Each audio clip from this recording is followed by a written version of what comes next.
Cette fois-ci, nous allons parler du cocon sémantique. Alors le cocon sémantique, ne vous inquiétez pas, ne partez pas en courant. C'est un terme peut-être un peu barbare, mais en fait, vous allez voir, c'est très sympathique à faire. L'idée du cocon sémantique, c'est de travailler sur la structure de votre site. Normalement, n'importe quel site internet devrait toujours commencer par ça. C'est finalement quelles sont la liste de toutes les pages à créer pour pouvoir adresser tous les sujets du référencement. Donc ça, on l'a déjà fait tout à l'heure quand on a fait le choix des mots-clés. Mais maintenant, avec le cocon sémantique, c'est qu'on va indiquer quelle est la logique que suivent tous ces mots-clés-là, pour pas qu'on soit juste face à un grand catalogue, mais face à quelque chose de tout simplement cohérent. Je vais vous montrer l'intérêt. Imaginez, dans un monde un peu fictif, que sur cette requête-là, colonie de vacances musique, il n'y ait que deux pages. La page de votre concurrent, et puis votre page à vous. Quelqu'un a tapé colonie de vacances musique. Ces deux pages, imaginons qu'elles soient toutes les deux aussi bien l'une que l'autre aux yeux de Google. Elles ont toutes les deux un super contenu, etc.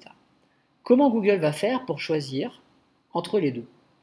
Quelle est celle qui va positionner le plus haut? Un des critères que Google va utiliser, c'est de se dire, ok, ces pages sont pertinentes, mais est-ce qu'elles sont issues d'un site qui est lui-même pertinent? Et pour répondre à cette question, Google va souvent avoir une approche de dézoom, c'est-à-dire de se dire, ok, cette page-là, finalement, est-ce qu'il y en a d'autres qui abordent à peu près le même sujet dans le site et qui sont elles aussi pertinentes? Dézoomons ensemble. On voit que là, la page du concurrent, elle est la seule à parler du sujet des colos musicales. Alors que celle-ci, elle a tout un ensemble sémantique de pages qui parlent à peu près du même sujet. Par exemple, vous avez un article de blog ici qui parle des meilleures colos musicales. Vous en avez un autre qui parle de la pédagogie d'utilisation de la musique avec les enfants. Vous avez celle-ci qui parle des colos musiques seulement pour les ados. Celle-ci qui parle des colos sur le thème du rock. Celle-là, c'est la musique classique. Ça, c'est la colo rock, mais en Angleterre.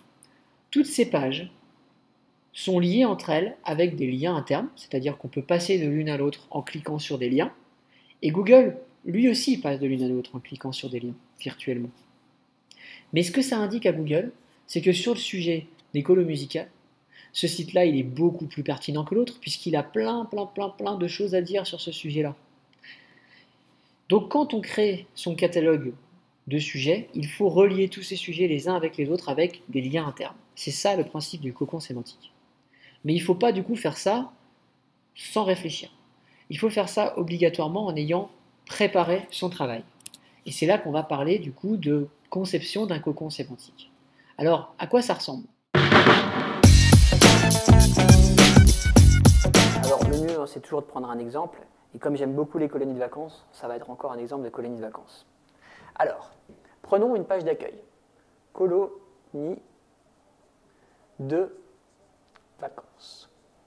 Ça, c'est notre page index. Pourquoi? Parce que la page d'accueil, donc page index, n'a pas de page mère. Il n'y a personne au-dessus. Par contre, elle a des pages filles. Maintenant, prenons le cas où on aurait par exemple 3 pages filles. La première, ce sera les colos musique. La deuxième, ça va être les colos artistiques. Puis la troisième, les colos sport. Dans nos colos artistiques, nous allons avoir la colo cirque,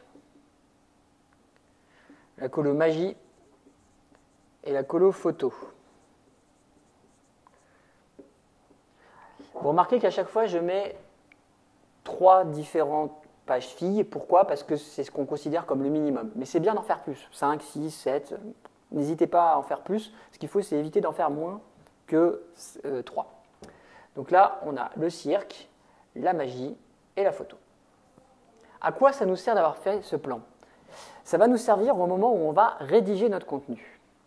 Au moment où on va rédiger notre contenu, voilà ce qui va se passer. Imaginons qu'on a notre page.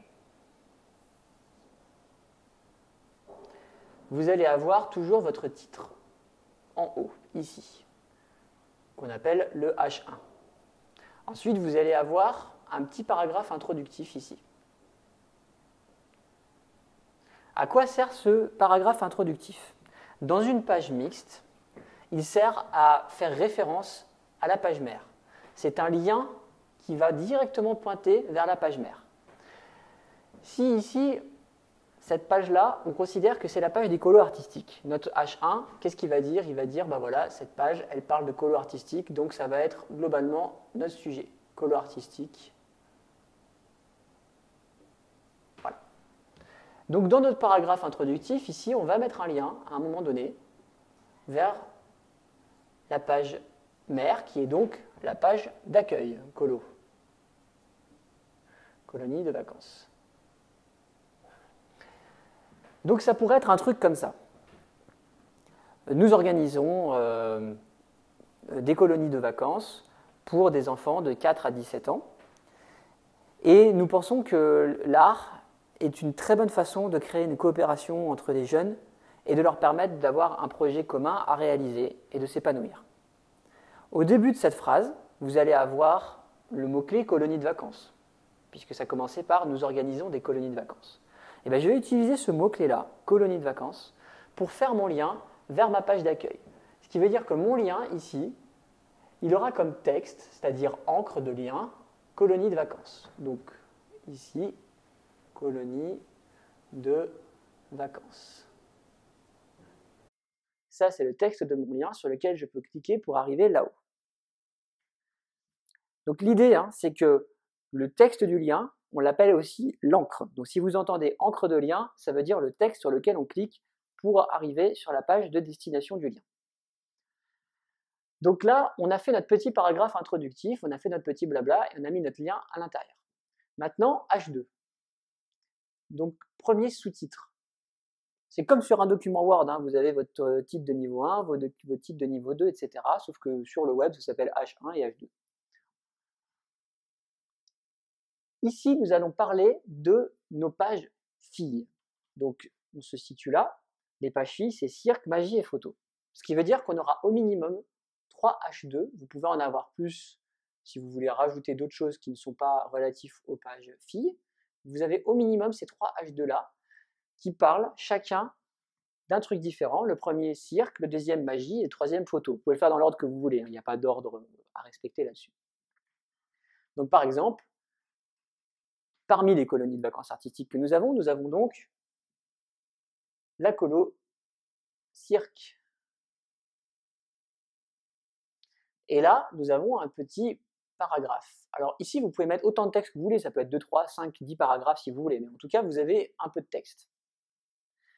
Et il va falloir ici qu'il y ait encore un lien, cette fois-ci vers les pages filles, donc là, vers la page colo cirque, qui elle a donc comme H1, titre principal, colonie cirque.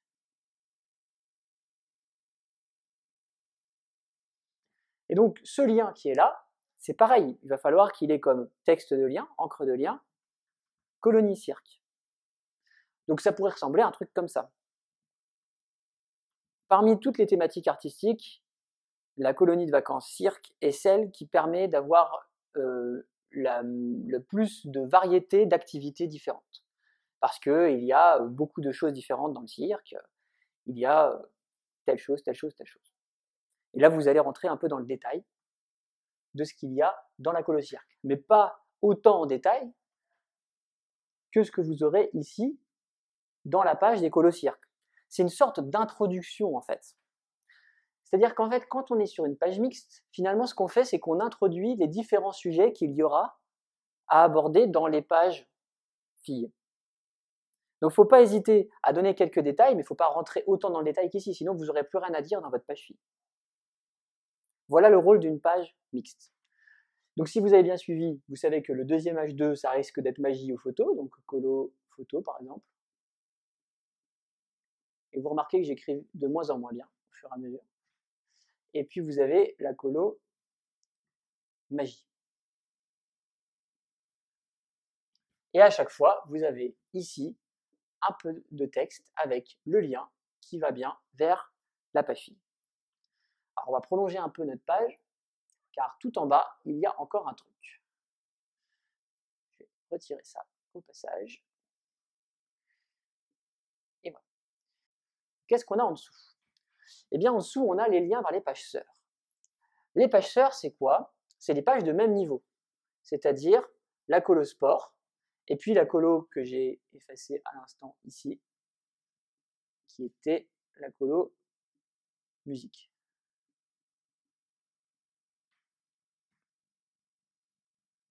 Ou les colos musique s'il y en a plusieurs. Donc ici, je vais placer un lien vers les colos sport et les colos musique. Et donc je peux faire un truc comme par exemple un petit bloc en savoir plus, ou sur le même sujet, ou même rien du tout si vous ne voulez pas préciser quoi que ce soit. Et là, vous allez mettre un lien colonie musique et un autre colonie sport. Vous voyez à quel point faire ce plan est indispensable pour pouvoir rédiger son contenu. Sinon, on rédige n'importe comment, sans organisation, sans logique, et on ne peut pas utiliser les liens internes pour donner de la puissance à nos contenus. Parce que quand Google va regarder votre page colo artistique par rapport à tous les concurrents, c'est-à-dire quand quelqu'un va taper dans Google colonie de vacances artistiques, et ben une des choses que va regarder Google, c'est mais ok, je veux bien, ça me parle de colo artistique, mais est-ce que finalement ce site-là, globalement, il est qualifié pour parler du sujet des colos artistiques? Réponse, oui, car il y a des pages filles qui le disent, qui disent avec un lien, ceci est pertinent par rapport au sujet des colos artistiques, plus une page mère qui a beaucoup de puissance puisque c'est elle qui a la plus grande notoriété et qui fait un lien en disant oui, cette page-là, elle est pertinente sur le colo artistique. J'ai tout un ensemble sémantique ici qui est pertinent par rapport au sujet des colos artistiques. Et là où ça devient encore plus puissant, c'est que vous pouvez avoir encore d'autres pages ici. Parce que par exemple, vous pourriez avoir sur votre blog un truc qui parle de la pédagogie des colos cirques. Vous pourriez avoir un truc qui parle de comment est-ce qu'on recrute des animateurs cirque. Et vous pourriez avoir un truc ici avec le partenariat noué entre telle école de cirque et telle colo.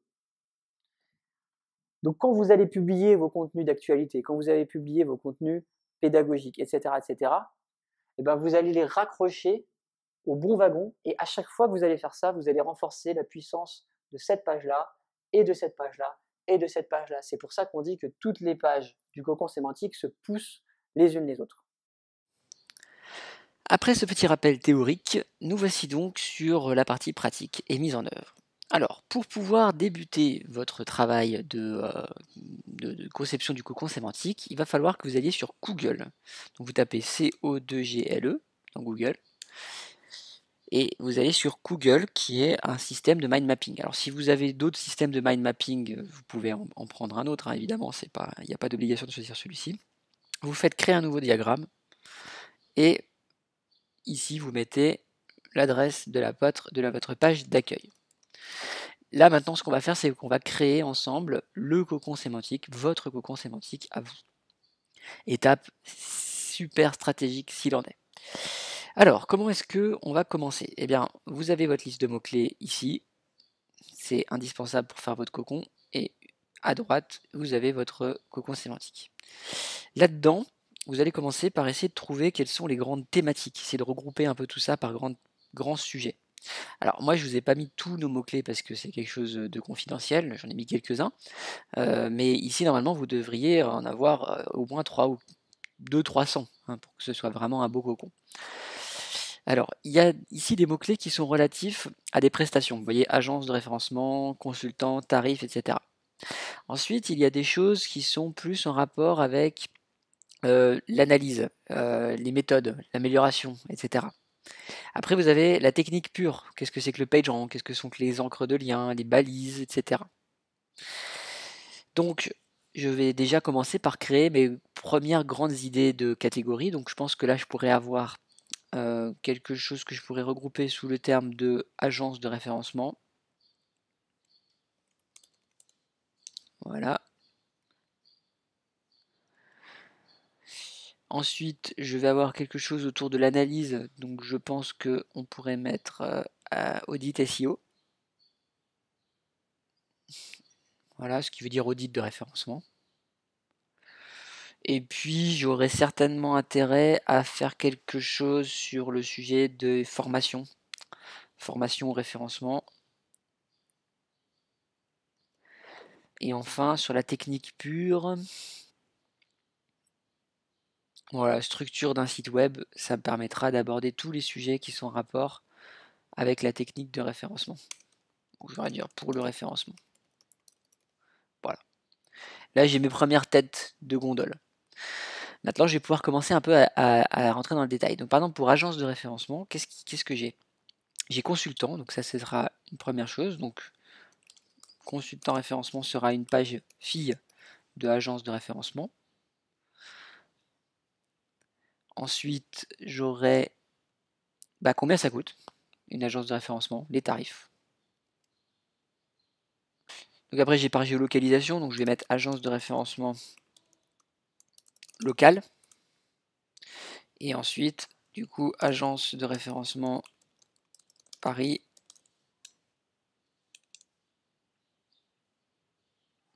Agence de référencement Lyon, etc. Là, je peux décliner. Et à chaque fois, il faudra que j'ai une page différente.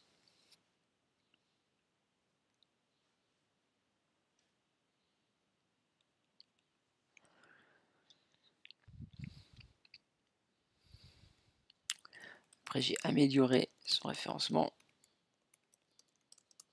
Alors, ça, améliorer son référencement, ça pourrait être là, mais ça pourrait être aussi dans formation. En l'occurrence, je pense que je vais le laisser dans agence, mais j'aurais très bien pu le mettre dans formation. Ça se serait très bien compris aussi de faire comme ça. Donc, il n'y a pas de choix meilleur ou moins bien que l'autre. Alors ici, vous voyez que j'ai coût référencement et tarif référencement, mais pourquoi est-ce que je ne le mets pas? Parce que c'est des mots-clés secondaires de référencement Google Prix, et j'ai déjà mis le sujet de combien coûte le référencement ici. Alors, pour ça dit, j'ai mis tarif consultant référencement. Alors ensuite, j'ai référencement Google Prix. Alors, j'ai déjà parlé des tarifs, mais vous voyez, j'ai mis tarif consultant SEO. Donc là, c'est pas consultant SEO, c'est le référencement de façon générale. Donc je vais mettre référencement Google, le prix. Je pourrais envisager de mettre tarif consultant SEO comme une page fille de référencement Google Prix. Je pourrais aussi faire comme ça. Mais pour ça, il faudrait que j'ai d'autres sujets à mettre en dessous. Donc je vais voir si j'en ai d'autres qui viennent par la suite. Si j'en ai qu'une, ça n'a pas d'intérêt d'avoir une seule page fille, donc je vais la raccrocher à agence de référencement tout court.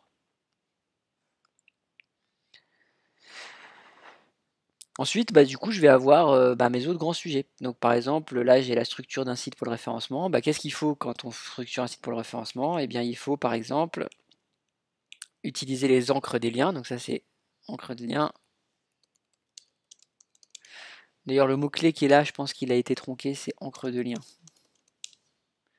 Et balise SEO. Balise SEO.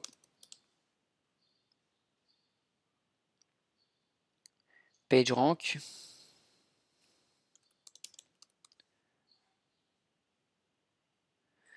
Et dans balise SEO, je vais pouvoir détailler. Balise title.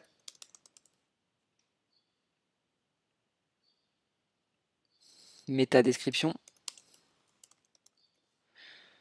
Méta keyword, même si ça sert plus à rien. Alors pourquoi d'ailleurs je le mets alors que ça sert à rien? Parce qu'il y a quand même des gens qui cherchent la méta keyword. Donc le but c'est d'aller renseigner les gens sur la méta keyword et du coup de dire aujourd'hui c'est vrai que pour le référencement c'est plus très utile. Bon, ça peut peut-être servir pour d'autres choses, mais voilà, en tout cas de détailler des choses sur le méta keyword. Ensuite les H1, H2, etc. Voilà, donc je pense que vous avez bien compris la méthode, hein. Il suffit de continuer ce travail de récupération de chaque mot-clé et de l'insérer au bon endroit à l'intérieur de votre cocon. Et sachez que tout est évolutif, c'est-à-dire qu'à tout moment, vous pouvez décider que finalement, ce qui est dans PageRank, par exemple PageRank actuellement, finalement, je peux le mettre dans la structure d'un site web parce que c'est vrai que c'est quelque chose qui est hors site, donc on pourrait très bien l'utiliser hors site et créer une nouvelle sous-catégorie ici derrière laquelle je vais aller mettre PageRank. Donc il n'y a pas de limite à l'imagination. Et ce qui compte en fait, c'est de créer quelque chose de cohérent qui va vous permettre ensuite d'avoir un site hyper bien maillé au niveau des liens internes.